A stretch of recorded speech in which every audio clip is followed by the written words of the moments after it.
If the admin wants to generate bulk invoices, what they can do is from the invoicing sidebar, they would come to the families page. Once they're on this page, they would be able to see all the families who are part of the platform. And from here, suppose the admin wants to generate invoices for these three families. So they would select the families.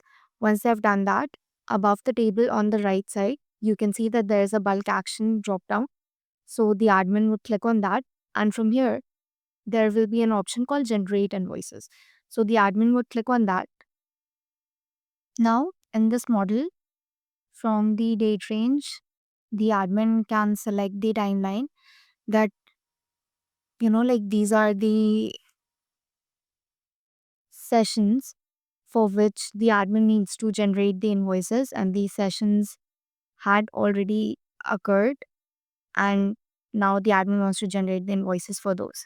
So the admin would be able to review all the details here. They would be able to see the total time billed, users, sessions, and the total amount. And then after reviewing all the details, the admin can click on continue. Once they do that, a confirmation model will appear. Once the admin has reviewed all the details, they would click on the generate button. So now a bulk invoice has been generated. So this is how the admin can generate a bulk invoice. And now here, the admin can review all the details for the invoice. And then once they've reviewed that, they would click on send for payment. So now there are two options. Either the admin can schedule this invoice for later since the invoice already has been generated, right?